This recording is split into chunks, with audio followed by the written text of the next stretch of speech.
Hello, my name is Lenka from Lenka is Puzzling, and this video is going to be a sit-down kind of story time video because I thought it would be fun to tell you my journey with puzzling and how I started and how I got back to it because I stopped for some time. So just a little probably kind of shorter video where I just tell you how that was for me. So when I was really little, I remember that we had a children's puzzle and it was Donald Duck. I will ask my mom to look for it if we still have it at home, and if we do, I'm gonna put the image here. I don't remember the company. I remember it was a big yellow box and it was Donald Duck something, and I don't remember how many pieces it was or how old I was when I was doing this, but I remember we had this one and it was huge when finished, and we did it over and over and over again. I do have an older sister by 4 years, and we usually did it together. So that is like the first puzzle I remember. But then we did also have the like really tiny ones in tiny boxes. I'm gonna try and look up some examples of something like that. I don't think that I could find the specific ones, but yeah, those were just like really small. They were maybe, I don't know, probably like 20 pieces. But we used to do those as well. So I remember having puzzles as a child. And also, this is what my mom told me later, because we did have a puzzle like glued and hung up in our childhood room, me and my sister. It was this horse running on the beach in the moonlight, and it was glow in the dark. I have a picture for sure where you can see it, and also it still is in that room. So I actually have a picture from like last year when I just took a picture of it, and also took a picture of what it looks like if it still glows in the dark, and it does. I mean, it's from the 90s, so it's like 30 years old, and it does still glow in the dark. So I asked my mom, like, why do we have this if we build it or something? Because I don't remember it. I just know that we had it glued. And what she said is that they actually, like, my parents gave it to us for Christmas, and it was a Christmas when it was really cold. So what she remembers is that we would all go outside in the snow and would like sled or something like that and play in the snow all together, and then we would come home. She would make hot tea or cocoa or something like that, and then we would all puzzle together, which is strange if you know my family, because my father never did anything with us as far as I remember. So this must have been when I was really little, too little for this 1000-piece Ravensburger puzzle. But apparently we all did it together, and we did it throughout like the Christmas break. And then when we were done, because it was so hard for all of us, we would glue it, and it was on the wall in the room. So I don't remember any of that, but apparently we used to do puzzles all together all the time.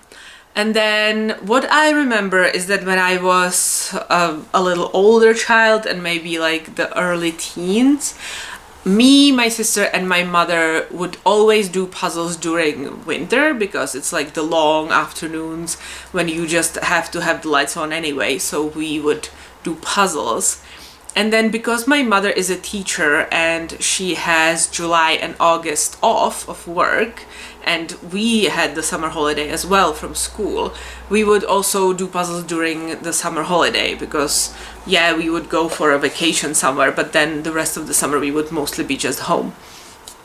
So we did used to do that, and that was usually like landscapes, or like I remember one really bad 1,000-piece one that was the Eiffel Tower, and it was literally just the tower and the sky and a bit of ground. But like the sky must have been like at least 500 pieces of just blue. It was a horrible puzzle to do. I don't know if we actually finished that one. That was one of the last ones that I remember that we were doing. At one point, we did do a 3,000-piece puzzle. It was New York skyline at night. But we did that for somebody who got it as a gift, and they wanted to glue it and put it on their wall, but they were not sure they would be able to put it together. So they gave it to us to put it together and give it back to them glued so that they can hang it on the wall, which is kind of funny. The even funnier part is that what's it called in English? It's a rodent. It's a pet. It's not a guinea pig, it's not a hamster. They are kind of squirrel-like. In Czech it's osmák degu, but I don't think that's going to be it in English. Well, anyways, we had this pet animal who did eat like 2 pieces of it. And we couldn't repair them, but we did make new ones. It was in the really dark areas where it wouldn't be really that visible anyways. But we did feel really bad that that happened, because it wasn't our puzzle and somebody actually wanted to display it. What I remember from my mom, the way we would build puzzles, it was always 1,000 pieces when I was older. But the way we would do it is that we would open up the puzzle, we would have all the puzzle boxes from other things, and we would sort everything, but we would sort it all by piece shape. So we would have one box for standard shape, one box for 3 outs, one box for 3 ins, you know, like just the basic piece shapes. We would always start with the edge, no matter what the puzzle was or how hard the edge was. And I remember that we had this like huge wooden, I don't know what it was originally, but we used it to put the puzzle on and build it on there. And then when we were not going to use it for a long time, we would put it on top of the like wardrobe that was in the living room. But we would always sort everything by shape, which is just crazy to me now. Like, why would we do that? That was not the best way to build puzzles. But yeah, that was how I learned to do puzzles anyways. So we would do that throughout like my elementary school up, I'm guessing, until I went to high school at 15. And then we kind of stopped, but not just me, my mom too. Like, we just stopped doing it. Maybe because that's when we got a dog when I was 18. So maybe that had something to do with it, that we didn't puzzle anymore. I don't really know, but we just stopped, all of us. My sister at that time was already out of the house, because as she was older, she was already in university. And yeah, we just didn't do puzzles anymore. Then when I had my first job at like 22, 23, I was living alone in my first apartment, or well, this was technically my second apartment, but like it was my first real like living alone on my own, making my own money. And I was in a town where I never was before, so I didn't know anybody, and I didn't then have many friends even from work, because I was the youngest one there. Everybody else had their own families, and the things that they were talking about and thinking about was very different from what I was, you know, all about. So I was really lonely and really like didn't have like anywhere to go or anything much to do other than like sometimes go to the movies by myself or something like that. So I actually took some puzzles from my mom that we didn't build yet, and I brought them to my apartment, and I was building them on the floor, because that's like, I didn't have a huge table, but I did have a lot of floor space. So it was a wood floor, and I would just sit on there and I would do my puzzles.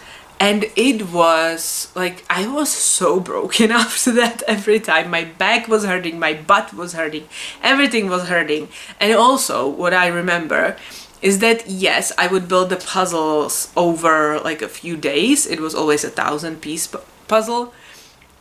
But I always had a hard time leaving them like unfinished. Like, I could not make myself. But back then, with the like ways I was puzzling, I wasn't very fast at all. So I just, it would take me a long time. So I wouldn't be able to do a puzzle all at once.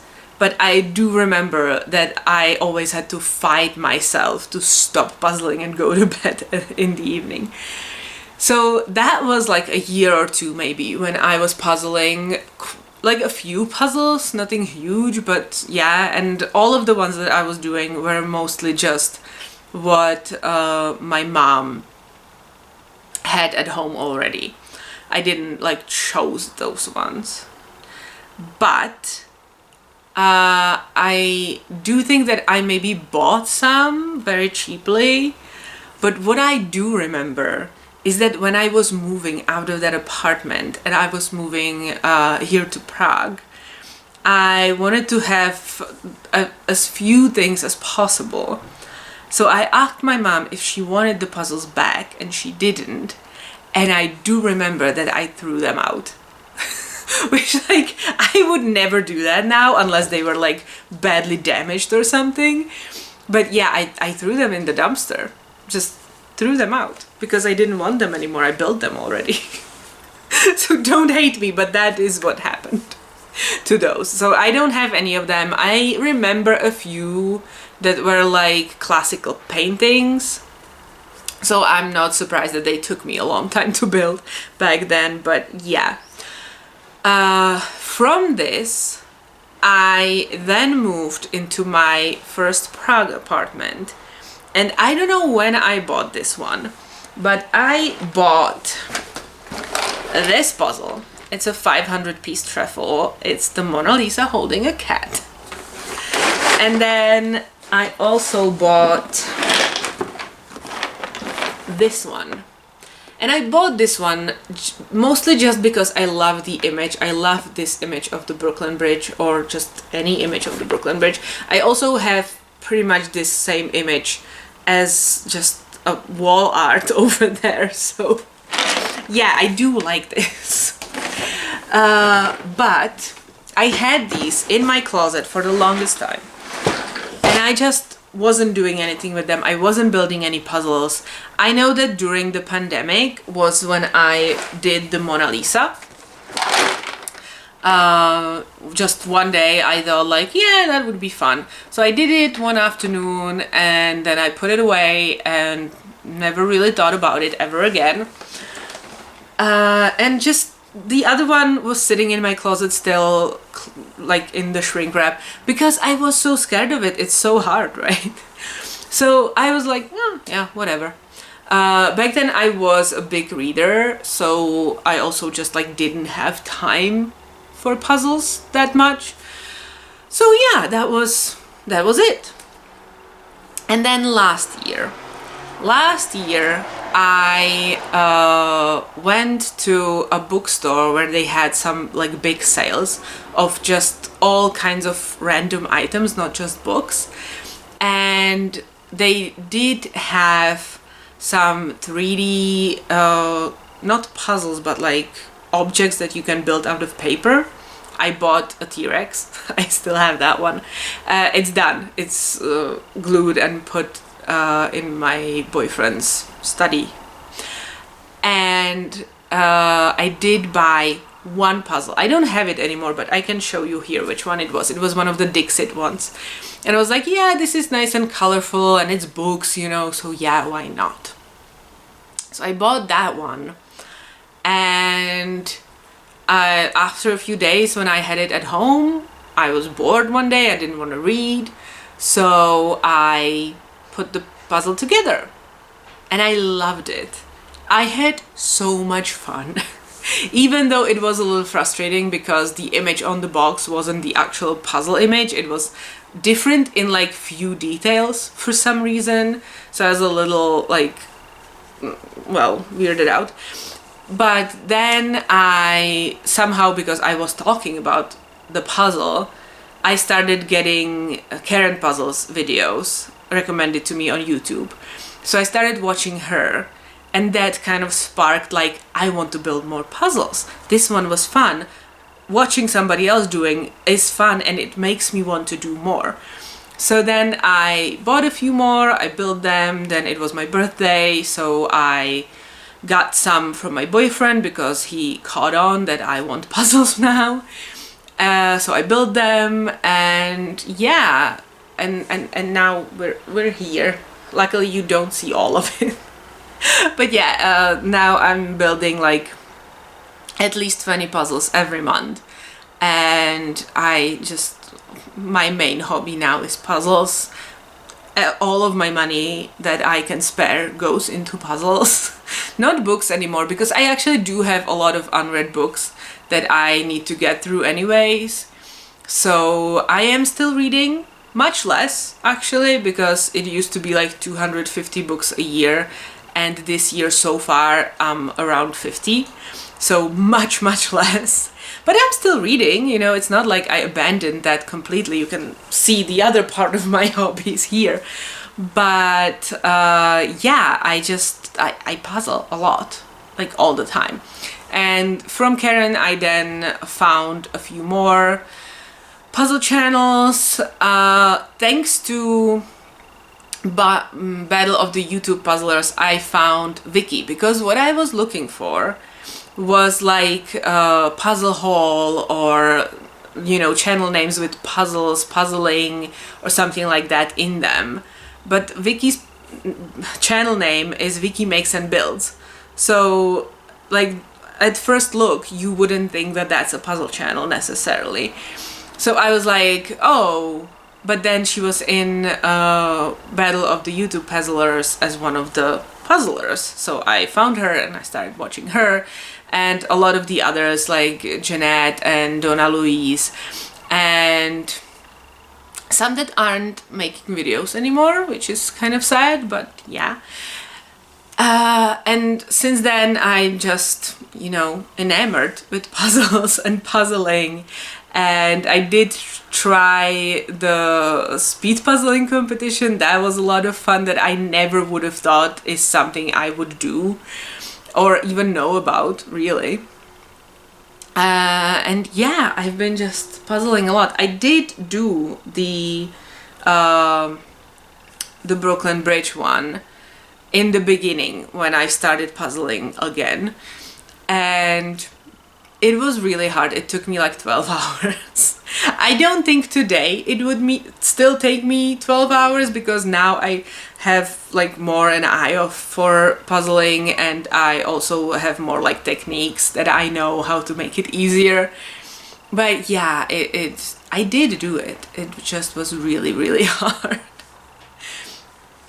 But I love puzzling, and I don't see myself stopping this time. I think this is going to be one of the hobbies that I just take from now until retirement. And yeah, it's just going to be something that I just do all the time. So yeah, that is my little puzzling stories. I hope I can put in all of the pictures that I said I will. Hopefully we still have that childhood puzzle of mine, because I remember so vividly that yellow box, but I could not tell you what the actual image was. I just know that it was Donald Duck. And maybe there was Daisy. I don't know. I think so. We'll see, we'll see. But by now you would have already seen it if it still exists in my mother's home. So yeah, that was my puzzle evolution, if you want. It's just, I'm so glad that I found this hobby again.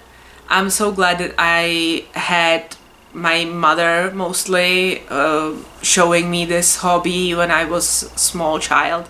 Also, reading was something that my parents used to do that I just learned from them to love. So yeah, I guess maybe if I had parents who loved sports, maybe I would be into sports now. But I'm really not. Okay, I don't know if there's anything else I wanted to mention. I'm just so glad, not just that I found the videos online, but that then Vicky gathered such a great community of people around her that I am now part of on the Discord and in all of her lives and everything. It's just so fun not to be alone who puzzles. I would love to find some like real life people that I could puzzle with and talk puzzles with, but yeah, I don't have anybody like that, so I just torture my boyfriend by telling him everything that I found interesting or showing him all of my new puzzles, even though I know he doesn't care, but he pretends to care, and that's really sweet of him. So yeah, I also will be doing my like stats at the end of the year, because I love stats and, you know, talking about like how many puzzles, how many pieces, how much money it was throughout the year. I got back to puzzling at the end of May last year, so it actually has been like a full year now, but I think it makes more sense to make it like from January till December, right? So I will do it at the end of this year or the very beginning of next.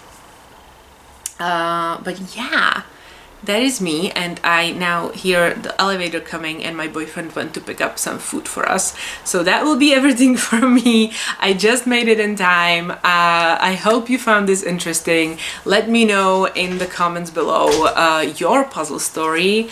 And yeah, that is it. Have a good day. Bye.